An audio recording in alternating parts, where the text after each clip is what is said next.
Hey, Eric. Hey, John, how's it going, eh? How's it going? A. Oh, that's different. Back to the Canadian friends, are we? I- I'm trying to be inclusive. Oh, that's good. That's nice. What episode is this? 57? 57. All right. Welcome to episode 57. You look like you're still working Sorry. on something. I know. I'm having a rough computer night. We're starting a little late, and it's mostly my fault. No, let me rephrase. It's all my fault. No. It's not. It's not all your fault. It's not all your fault. Well, I almost started with, is this the Krusty Krab?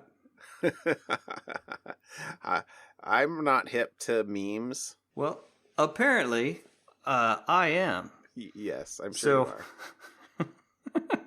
So the last couple weeks have been very annoying at our house because I actually had to turn my phone completely off and just send 100% of the calls to voicemail because our phone number is one of those fat finger digits off of a meme that's going around the internet where you dial a phone number and ask, is this the Krusty Krab? And it's posted all over the place saying, call this phone number and ask is this the Krusty Krab?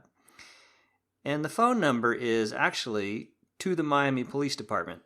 Oh, gosh. So I don't know what Miami Police Department does it, and this happens about once a year for about a month. Really? So obviously the meme gets recirculated somewhere. So in the last several weeks we are in the ignore my home phone because it's completely useless. Because people call and ask if this is the Krusty Krab. So is this the Krusty Krab? And you're only getting the people that are transposing some digits. yeah, I guess, unless, another meme that I haven't found. If you just Google images, is this the Krusty Krab, Miami Police Department, you'll get all the pictures of the phone number. And so anyways, and it's mostly, I think it's mostly younger kids who don't actually know that I have their wireless phone number now. And in some cases, I actually have their name or probably their parents' name. Right. Because that comes across. And it's annoying, but, whatever. That's funny. I think the most surprising thing there is, although I have the same, but you still have a home phone. Yeah, well, I don't, yeah.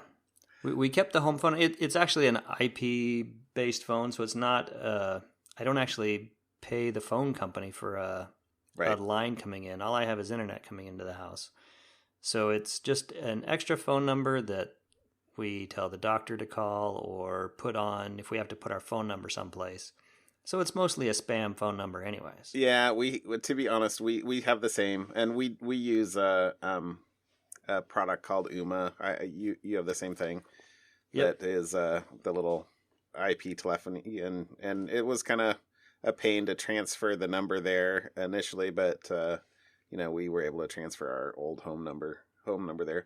I'm sitting and looking at the phone though, which is blinking and saying that the messages are full. So clearly it's doing an awfully good job. Effectively, I'll glance at it if I happen to be nearby when the phone rings, and if once in a blue moon I might pick it up, and if I'm like, oh, that doesn't look like a spam caller. But most of the time, if I accidentally pick it up or it looks decent, and I'm disappointed. Hi, this is so and so from Vacations, whatever. Right. What's awesome about it is we have the UMA set up to forward any voicemails to both my email and my wife's email. So I get email notification. It shows up in my inbox somewhere, and I just have a folder that I just send them to. So I can check and see, occasionally we put known numbers in, a whitelist. So, the doctor's office. We put a few numbers in the whitelist. Hopefully they get through. But if they don't, we get an immediate email saying, "Hey, here," and a audio clip and all the information about it. So, it seems to me like I was getting those at one point, but I haven't for a long time. They're either going to spam, or I didn't set it up right, or I updated it. I'll have to check that out, because I'm clearly not checking my messages. Don't call my home number. Yeah. That's fine. You've missed out on winning $1 million, probably 20 or 30 times. Oh, I'm sure I have. Yeah, that timeshare is really going to be missing me. Yeah. All right. Well, hey, let's get into follow-up, shall we? We got a bunch of stuff. A lot of little bits of follow-up. Yeah, let's see. Is this first one? Oh, I guess this first one was kind of mine. Although it's from a long, long time ago, so maybe it would be worth talking about it as a topic, but I don't think there's too much more to say other than that carriers are awful. But we, in episode 24, I actually looked up when we talked about it. So that was a long time ago. Back in May, I think, it came out that carriers, it was trivially easy for you to look up the real-time location of any cell phone in the U.S. at least. Right. Right. Because the carriers were selling your location data, and then one of the resellers from the resellers had a sample, set up a temporary account and would let you look up numbers from a temporary account. And anyway, so the carriers promised they were going to stop it, and oh, whoops. But at least T-Mobile and AT&T are still doing it. Because there was a quote from the T-Mobile CEO in this article that we'll link here that says that the practice will continue until March. So, okay. The beatings will continue until morale improves. Oh, I'm sorry. We'll stop being evil, but we just have to be evil for 3 more months because, the contract says that we have to be evil. So that's right. You trust us. We won't be evil after March. That'll be the end of our evilness. Yeah, right. So, right. I'm not expecting any major moves here, but hopefully there will be some outrage. But if there wasn't much outrage from the last one, I don't know what to expect. Yeah, and so the second follow-up there was we talked about the Android phones being unlocked with a 3D printed head. Right. And iPhone passed, but Android phones failed generally miserably. Well, another company did a much broader test across a large number of phones, and a high percentage allowed them to be unlocked with just simply a photo, not even three-dimensional object, printed head. It was just a picture of you would unlock a phone. Right. So, yeah. Face ID, not all Face IDs are equal. Right. Facial recognition or capital F face, capital I ID, right? TM. Right. Something like that. Yeah. Well, right. The funniest part of that article was that there were 42 of the 110. It's like a very important number in geek. That's right. Go listen to episode 42. Yeah, exactly. So anyway. All right. And then the third piece of follow-up was about my topic from, I think it was last week, where they were sending videos to exposed Chromecast devices. Right. And I saw some back and forths about the, whether it was universal plug and play or not, and that it wasn't. UPnP wasn't involved at all. It was basically just Chromecast. And so the link here is actually to a potential exploit. So please don't go use this if you follow this link. But the I guess the interesting thing about this was I think you must have posted this in our Slack channel, but I looked at the Python file for where it was actually doing, actually sending the video. Right. And and yeah, I mean, it's so simple. It's literally just a curl command to the device port and /apps/YouTube. And Brilliant. You just do a HTTP post to that URL, and it begins playing. So from a API standpoint, Chromecast is evidently very, very simple to do, simple to implement. But yeah, Right. from a am I vulnerable standpoint, it seems pretty bad to have exposed outside your router. All right, what do you got for me for a topic this week? All right, so my topic, so I have two only, and really I'll just mention one because I just saw the news article like very recently, so I don't know if I should talk about it right away, but the Amazon Ring security cameras. Apparently, they have very lax security. They allow way more employees to view every single person on planet Earth's Ring camera and video streams live. So it was a brand new article. Just so I haven't read it. So maybe we'll skip that one for now and talk about it more next week, or we can put the original article, but maybe we'll just have a larger follow-up next week on that one. Yeah. And I bring that up because I have the Ring cameras. I do as well. So I am very curious to see where this ends up, where this goes. But well, I mean, one of the important things, I guess, a meta point about that would be that, for any cloud service, when you're designing the access controls on it, you should be careful about who can access the data, even if they're an admin of the service. And right. In general, even an administrator or a support person shouldn't be able to impersonate or view data unless they have a need to.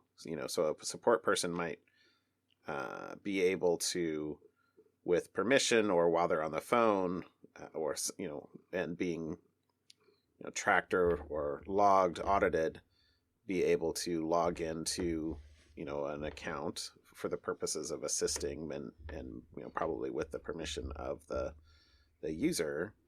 But if I'm Joe support user, I shouldn't be able to just go, oh hey, let me go log into customer Foo's account and see what they're doing. Yeah, so I imagine that story will get bigger as the week goes on. Amazon is huge, and so anytime their screw-ups can be highlighted, I think that will catch the eye of people who write news stories. But so my topic actually that I wanted to talk about was, I guess, not an article, unless maybe I'll write one myself about this. Okay. I occasionally I will go through my spam folder, and I will either just do a mass wipe and delete, or I'll just kind of scroll through and see what interesting types of things are rolling across. So I can go in and I can see that I have an email from Robert Mueller III of the FBI asking me to call or text a phone number with a 234 country code. Guess what country that is, John? I have no idea. Nigeria. IRS? Oh, Nigerian prince? Yes. So why the FBI wants me to contact Robert Mueller in Nigeria, I have no idea. And then there's the handful of threats from the IRS ready to send officials to my house and take me into arrest and ruin me. But this time, and the reason I wanted to bring it up as a topic was this time I had about 50 messages which were kind of all along the same lines. And I'll just start reading one of them to you. They're roughly all the same, but it says, "Hello, I have very bad news for you. 3/9/2018. On this day, I hacked your OS and got full access to your account." And it gives me an email, one of my old emails. It says, "On this day, your account has the password," and this is the thing that caught my eye.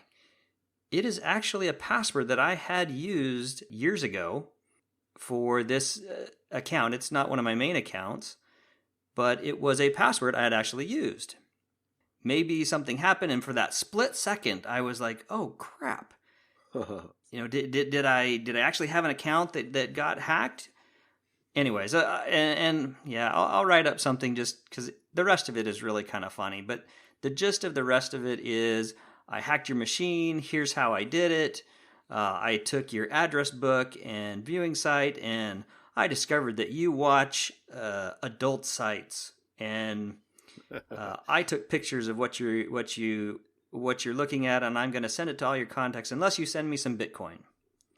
And then they have a Bitcoin wallet, and all these different emails had various numbers under the Bitcoin. It was ranged from $400 to $700 in Bitcoin to send, and I'll give you 2 days, to make this payment, and then my Trojans / stuff and all the dirty screenshots I have of you will self-destruct, and you'll be fine. And my favorite is towards the end. It says, "P.S. You are not my single victim, so I guarantee you that I will not disturb you again after this payment." Notwithstanding this 50 plus other emails I have in my spam folder. Right. But the best part here is, this is the word of honor hacker. So this is an honorable hacker, not a bad one. This one is an honorable hacker. This is a Google Translate hacker. Yes, because I even got this email in Japanese. Oh. So I got it in Japanese and Korean. Oh, so wow. I ran those through Google Translate, and there's generally the same. It's, "Hello, I have bad news from you. On June 28th, 2018, I hacked your operating system." And it continues. It's the same rough thing, basically saying, "I'm going to send to all your contacts proof that you look at adult sites. Give me $584. Like I said, these numbers, I have tons of these emails and different Bitcoin wallets. Now, the sad thing about these, though, is I went and looked at, there was about 7 or 8 different Bitcoin addresses. Uh-huh. And this morning, I went and looked at these Bitcoin addresses just to see what they had. And all told, almost $30,000 in them. Wow. So there are enough people who got an email that said, "Hey, I caught you viewing adult sites, and I'm going to send this to all your friends and family if you don't give me $500 in Bitcoin." Wow. Which is sad. And that's just what's in them right at the moment. That was this morning. Can you see transactions? Yeah, and you can see, and that's it, because that they probably, and I like I said, I got 50 of them, and out of those 50 plus emails, there was only about 7 or 8 different Bitcoin addresses.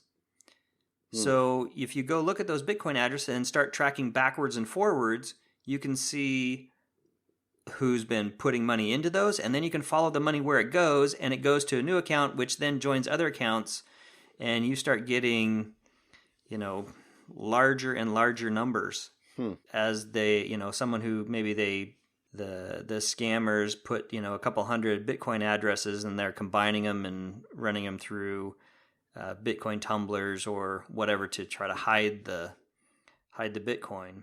But I guess really here is,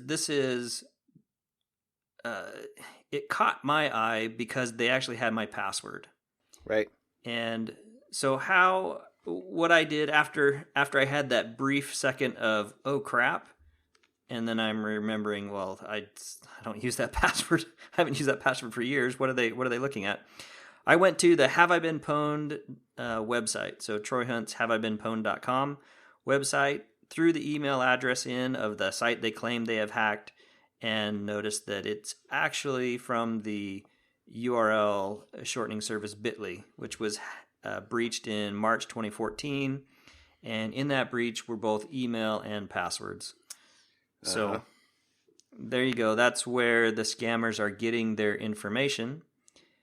And, well, it's probably in another dump been combined. Yeah, that's an old enough hack that it's been, merged and combined into right, lists. and packaged up and sold. And my bet is somewhere on the, I don't want to use the word dark web, but somewhere in the black market of the internet, there is a service that someone is offering saying, I can spam 10 million people with their usernames and passwords and tell them and give a few scripts. They probably just got to tweak the script, and they probably had a variable. How much Bitcoin do you want to ask for? Put in your 10 Bitcoin addresses you want these things sent to, and you give us, 1 Bitcoin, you give us a, couple $1,000, and we will broadcast all this stuff out for you, and you'll just have to reap the reward. Sextortion as a service. Yeah, exactly. Something along those lines. So anyways, yeah, I'll write something up. When you get something like that in the email, stop, think about it. You got to really think about how much effort scammers really are going to go into. And it's not as much effort as this email would imply. There is no way they're going to sit around and watch your webcam until you show up, and sit around and wait on your computer until you start viewing whatever. Anyways. Oh, man. Yeah. Well, interesting. I haven't looked in my spam folder for who knows how long. So maybe I have as many as well, but Don't believe everything you read in your email either. Yeah. All right. Well, hey, I have 2 topics, I guess, kind of as well, and also a small one and then another one. But the small one is an article I thought was interesting. It's kind of a short article, but it is about how you can combine 2 supposedly anonymous data sets to basically de-anonymize them. So in this case, this is a Fast Company article that had 2 data sets, I think both from Singapore, and one was a mobile phone logs, and the other of transit trips. And they basically had, a field that they could use to merge them, or, essentially a join column or something like that of a location stamp. Basically the time and place of the data point. And then they could use that to basically combine the data sets and say, oh, well, so given these, this movement over time, who did this, and resolve, the points in time, the individual points to, if the things moved over time, well, then this, moved together over time, then this is probably the same person on a, in movement or something like that. And, this says that in the end, it took a week basically of watching or of data to be able to match up 17% of the users, and 11 weeks to get to a 95% rate of accuracy. Because you can imagine if you've got a really sparse data set, you'd have a lot of points that, especially if it's from a large city, that are not discriminated or discriminatable. Right. But, by the time you get enough data points over a long enough period of time, you can discern that, I view it, my mental picture at least, is this big old knot of thread, and then kind of like teasing out one strand at a time and going, oh, well, this must be Eric because look, he followed this path, and oh, this must be Jane. Look, they went here and there and the other place. But if you have, the other thing it said in here is if you have GPS data, which presumably just has a higher degree of accuracy, it took less than a week to hit that number. So it wasn't clear. I guess it's not clear from this statement if that means they have a third data set that has GPS data, because the cell carriers are tracking your location all the time, as we referenced above. So it could be that they had a third data set here, or it could be that the location stamps were just more accurate, which presumably if they're more accurate, then it's easier and quicker for you to tease apart discrepancies of people that are standing at, opposite corners of the, train station or mall or whatever it is. So, not a huge amount of commentary on something like this per se, but, I think that you talked about a Krebs article, I think a while back, that said that, there shouldn't really be any expectation of privacy per se, right? That your data is already being sold and already been sold, and things that the average person may think are still private just really aren't. And this is more red flags along those lines in terms of, okay, so even if they're selling a quote unquote anonymized data set, if you can take two or more anonymized data sets, but that have something in common that is not deobfuscated in some or obfuscated in some way, and which presumably it wouldn't be in many cases, because that's where the value of the data is. I mean, you can with some amount of work, but relatively easily, it sounds like from this thing, I'm sure it would vary on the data, but be able to tease out and re-identify the people that had been quote unquote supposedly anonymous. Yeah, I don't know. Every time I read something like this, I just think back to there is no privacy online. There nothing. You can anonymize everything you want. You can try to pull things out, but we're just as a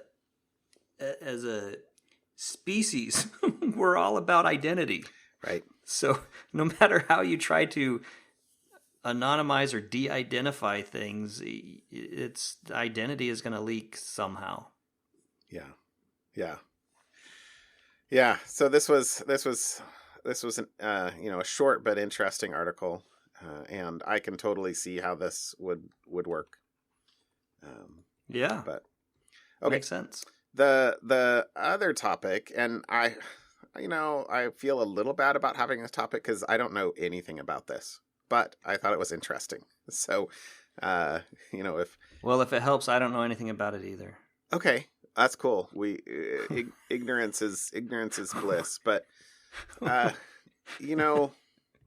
so this is an article about phone scams, basically.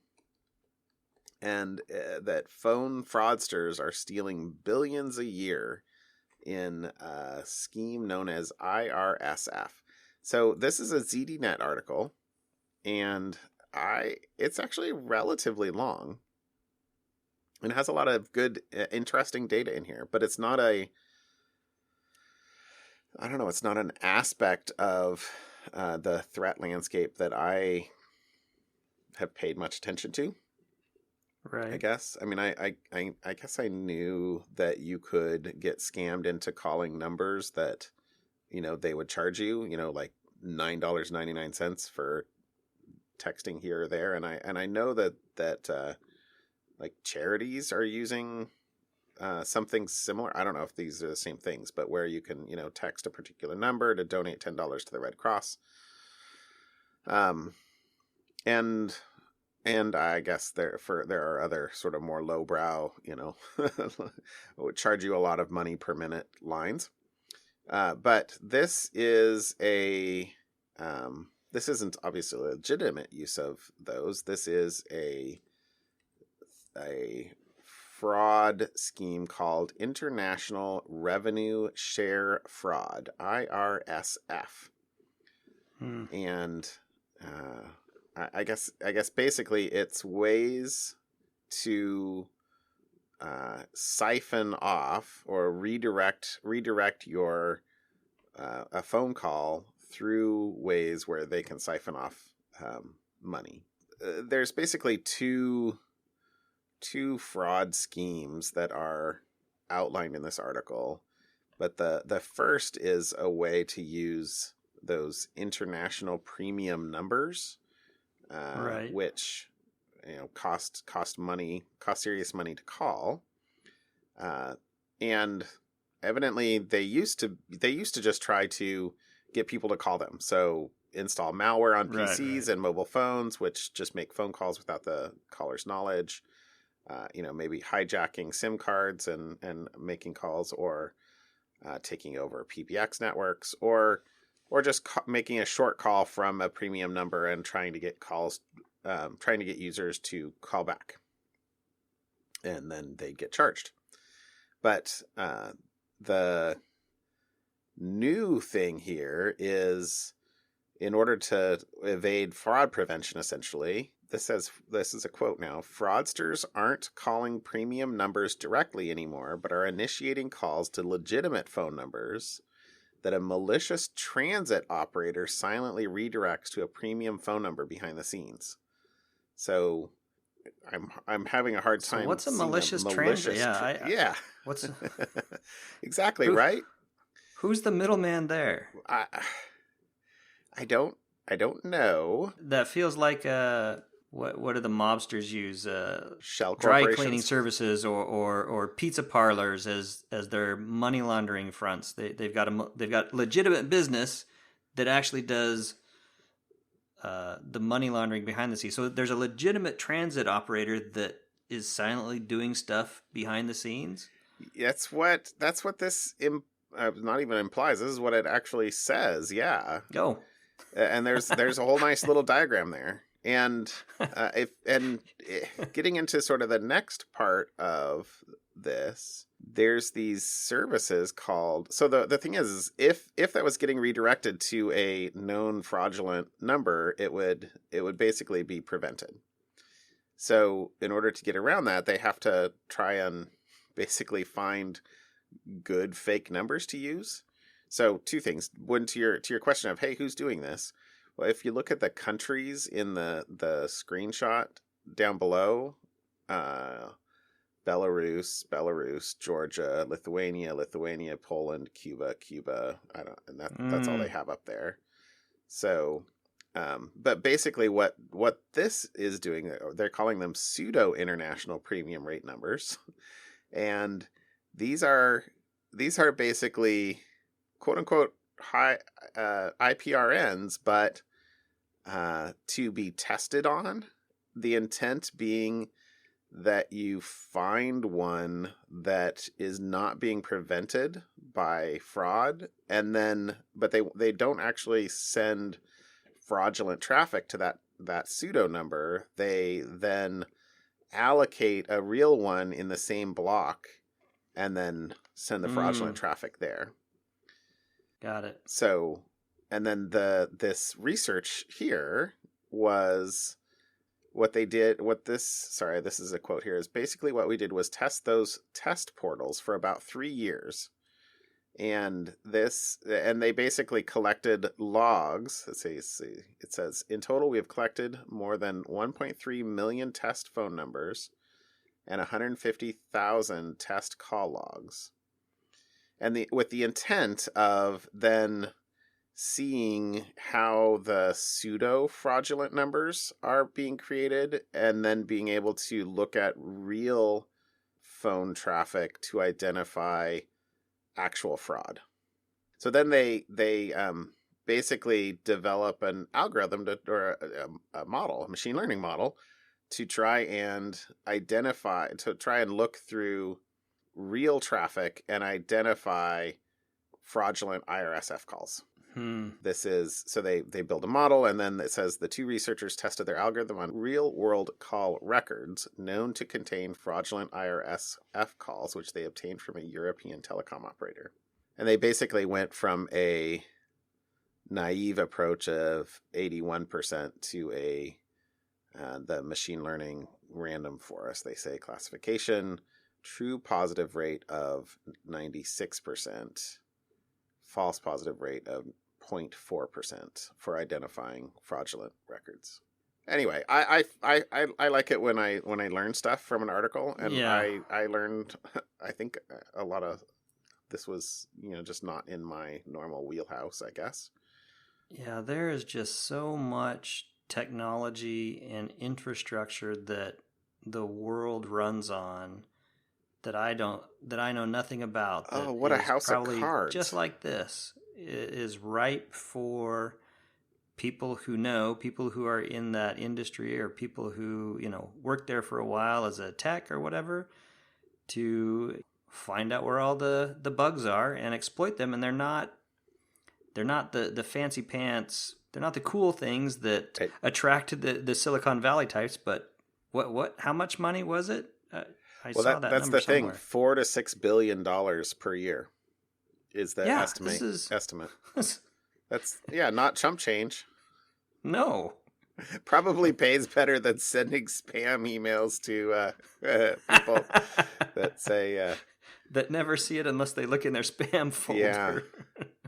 But the actual diagram at the very top of this article, somebody spent a lot of time together putting information about how the system works. Right. Protocol level related attacks, or increasing profit, traffic pumping, enabling scams, so voice spam, wholesale billing related fraud, retail billing related fraud, revenue share fraud, targeted. Anyway, like, somebody put a lot of time into this that knows the industry. I don't know the industry enough to be able to critique this and say, oh, that one box there, that should be up somewhere else, or you forgot about this whole other section. But this was a cool article, I thought. Pedantic bit. Estimated IRSF damages range between 4 billion and 6.1 billion. Really? Just why not say 4 and 6 billion? I mean, is the 0.1 you're that accurate? I don't know. That bugged me. Which is probably dumb, but that bugged me. Oh, so something fun. Okay, get me onto something fun. All right, what do you got fun for me before you wallow too far? So this was actually one that you threw up there, and it probably should be follow up, but I think it's fun. You need something real fun. This is good. It's something fun. I've talked about YubiKeys before. I have 2 of them on my keychain. I use them for GitHub every day. I love my YubiKey. But this article is YubiKey for iOS will soon free your iPhone from passwords. So YubiKey has been certified by Apple as a official hardware partner. So at some point in the hopefully near future, I'll be able to get a YubiKey that works with my iPhone. That'll be brilliant. It is totally awesome. I like the picture of the one that has a lightning on one side and a USB-C on the other. Oh, see, I don't. Uh-oh, no? Yeah. I want one or the other. I wanted small. I actually want to get, and I just haven't pulled the trigger. I want to get the tiny USB-C one that just is permanently in your Mac, and it just barely sticks out the end. But I have not. I still have the one that's on the keychain. What good is it if you leave it plugged into your Mac? That's probably not the best plan. As a security, I guess a security professional and a security friend, maybe don't do that. Yeah. Well, that wouldn't be the kind that actually lets you log in without the password. Yeah. Anyways, That is cool. I'm really glad that they're making that happen now that we have the last iPhone that has a lightning port on it. That's right. That's why they have it on both ends. They have the USB-C and the Lightning. They're just future-proofing themselves. Yeah, exactly. I Anyway, so guess. that was my something fun. Yeah, Technical fun this time. that's cool. Oh, technical fun. I have a technical fun article. My something fun's pretty technical too, actually. Did you look at Sweet. I haven't. I just opened the PDF. it? Okay, so this is totally cool, I think. So this is nothing to do with security, I don't think. Can you make this secure? I don't know. This is actually a paper. Does it say when this was? 96. I'm going to guess that does not mean 1996. But maybe it was. Maybe it's that old. I mean, it's a LaTeX file, which I thought they still Well, did. all the references are from 96 or prior. Yeah. Okay, so I've been punked with like a super old article, but I still think it's cool. I wonder how and where this came. Anyway, doesn't matter. This is still cool. This is more advanced than my current head of evolving silicon. So hey, but this is, and so I must have been in some of my machine learning reading or something like that this came out. But this is a use of an FPGA, so a field programmable gate array, to basically use a genetic algorithm to evolve a circuit. So you have a circuit that you want to do something, and maybe I mean, hell, now we're 20 years past this. So they might be doing this all the time for all I know. But this is basically setting it up so that you basically have genetic what do you call them? I guess generations of circuits, and then you take the one that's the best, and then you permute that, and then take the one that's the best out of that. And after 1,000, 2,000, 5,000 generations, you have a circuit that does something that you want it to do, but may have been designed in a way that's completely not what a human would do. So in this case, they have a circuit that they wanted to basically identify a particular frequency, and you want the circuit to emit whether it's a high frequency or a low, or you want the circuit to emit a 0 when it's one frequency and a 1 when it's a different frequency, and then basically they spawn the first generation with a number of I think random choices for each of the gates in the FPGA, and then they let it permute and evolve over thousands of generations. I think this said something like 5,000 generations. Sorry, I'm scrolling down a little bit. Yeah, this is something around 3,500 generations or so, at least on this other one of the charts down here. And then by that many generations, it will have built a circuit that does what you want it to do. And then the other cool thing about this is that they then took and evaluated this sort of the winning circuit, the one that was the that was the eventual result of the evolution, and then tried to evaluate it for like dead ends. Basically, I think of this as like parts of the DNA that are not actually used anymore.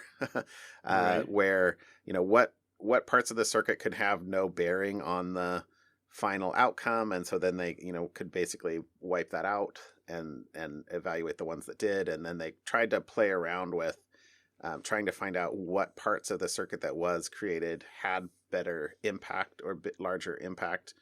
And I don't know. I read this article and I was like, oh man, this is totally cool. I did not notice that it was from 96. So who knows? I thought, I was thinking that, I've been looking at stuff where trying to think of genetic algorithms in specifically, and this seemed like totally cool. So anyway, I guess it's a golden oldie, but I thought this was something fun. All right. Check it out. Shall call it a wrap? Yeah. Have a good night, John. All right. Talk to you later, Eric. Yeah, I'm going to go see if I can find the Krusty Krab. Give me a crab burger or whatever. Is this the Krusty Krab? Is this the Krusty Krab? Hey, is this the Krusty Krab? Is this the Krusty Krab? Is this the Krusty Krab? Is this the Krusty Krab? Is this the Krusty Krab? Question mark. Is this Krusty Krab? Hey, what's up? So, yeah, can I get a Big Mac, please? And thank you. Yeah, bye. Is this the Krusty Krab? Okay, so I ordered a Big Mac about 5-10 minutes ago. I'm expecting it, like, soon. So if you could, like, hurry up, that would be splendid. Like, please. I'm starving.